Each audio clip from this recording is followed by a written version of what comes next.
Bon, c'est bon, je vais coder, j'utilise quoi? Notepad? T'es fou? Notepad? Non mais il y a 10 fois mieux quand même. Notepad++, bien sûr. Eh oh, pas Notepad++. Attends, Vimy Mac, c'est trop bien. J'en sais rien. Je choisis quoi, moi? Bonjour, je suis Evan, le concrétiseur. Je parle pour la chaîne Dev2be Curious, la chaîne des développeurs et développeuses qui restent curieux, curieuses. Une fois qu'on a envie d'apprendre à coder, une fois qu'on a envie de coder, on a envie d'un bon éditeur, et c'est vrai que Notepad, c'est le premier choisi, puisqu'en fait, il est proposé par Windows, par exemple. Très bien, mais il n'est pas tellement confortable, il est très limité. Bref, on va l'oublier complètement. Notepad++ a été inventé, a été créé dans ce but, c'est déjà d'améliorer Notepad, d'où le plus. Incrément de version, c'est meilleur, etc. Oui, enfin, il est très limité. C'est déjà mieux que Notepad, mais on va aller encore plus loin et on va chercher pour moi le top numéro 1. Il s'agit de Visual Studio Code. Visual Studio Code, je l'appelle souvent Visual Code. Pour moi, c'est l'éditeur numéro 1, c'est l'IDE numéro 1 à avoir. L'IDE, c'est cet outil qui va vous permettre de créer votre code, de le compiler, avoir une reconnaissance syntaxique aussi, faire de l'intelligence, bref, tout ce qui est nécessaire pour bien coder.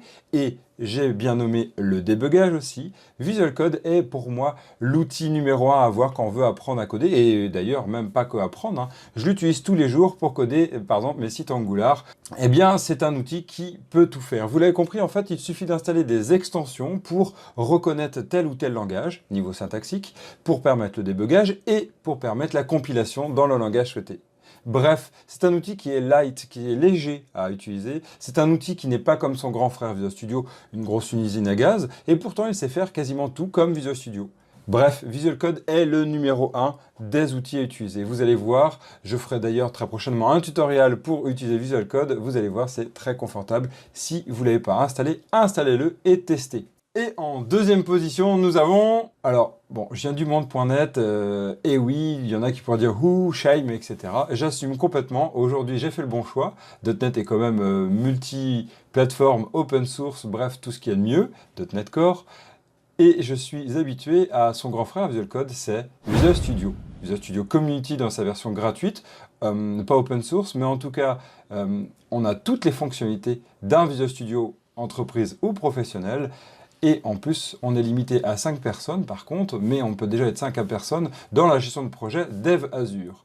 Tout ça, ça fait un outil qui déjà nous permet d'avoir un panel de possibilités dans l'ingénierie logicielle qui est super. Par contre, c'est quand même un outil qui est costaud au sens, c'est une grosse machine de guerre pour faire des gros projets, des projets professionnels et vraiment des projets de grande ampleur avec toute l'ingénierie logicielle qui est derrière.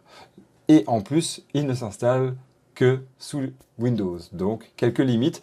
Mais depuis 15 ans que j'utilise, depuis ces dernières versions 2017 et 2019 qui arrivent, c'est vraiment un des outils que je préfère. Il peut faire vraiment beaucoup de choses et aujourd'hui il est ouvert à Python, ouvert à TypeScript, ouvert à Angular. On peut commencer à vraiment faire du bon développement web, du développement Windows, du développement Universal, du développement Unity. Oh là, voilà, faut que je m'arrête, je m'emporte un peu. Pour moi, c'est le deuxième outil très appréciable. Et en troisième position, nous avons un autre outil qui ressemble à Visual Code, qui est pour moi un des meilleurs IDE aussi à utiliser. Alors parfois un peu lent, il est reconnu pour avoir quelques lenteurs par moment, c'est Atom. Atom, c'est aussi un outil qui est développé sur les mêmes principes que Visual Code, avec une plateforme Node.js, une plateforme Electron. Dans le même principe en fait, donc on va même pouvoir avoir un éditeur en ligne, ça c'est extraordinaire, comme Visual Code. On est vraiment sur un outil qui est confortable, qui est bien organisé, qui est agréable à utiliser et qui est multiplateforme. C'est là aussi sa force. Bref, Atom est pour moi le troisième du podium des meilleurs IDE à utiliser. Alors bien sûr, vous aurez pu me parler de Eclipse. Non, je parle pas de cette IDE. Il y en a qui vont peut-être l'aimer, mais non. Ne me parlez pas d'Eclipse. Eclipse, cette IDE qui se veut la plus grosse usine à gaz au monde, la plus grosse lenteur. Alors certes, il y a sans doute des améliorations, mais non. Eclipse est pour moi un IDE à utiliser et à respecter au sens comme on respecte nos aïeux. Mais aujourd'hui, on va s'orienter vers des outils et des IDE un peu plus optimisés et surtout moins buggé et qui plante moins. Il y a aussi Sublime Text, il y a Vim, non, pardon, c'est une boutade. Bref, vous voyez qu'en fait, ça va d'abord être suivant votre confort. Psst, psst. Au fait, avant de partir, si vous voulez faire du Python, parce que à ce qui paraît, c'est la mode aujourd'hui de faire du Python, et puis c'est hype et super bien et tout. Bon, c'est pas mon avis, mais si vous voulez, hein, il y a PyCharm. Peut-être que vous connaissez PyCharm. PyCharm, à ce qui paraît, c'est un super outil qui est... il ressemble quand même à Atom et Visual Code, mais centré et pensé pour Python. Allez voir, c'est super sympa.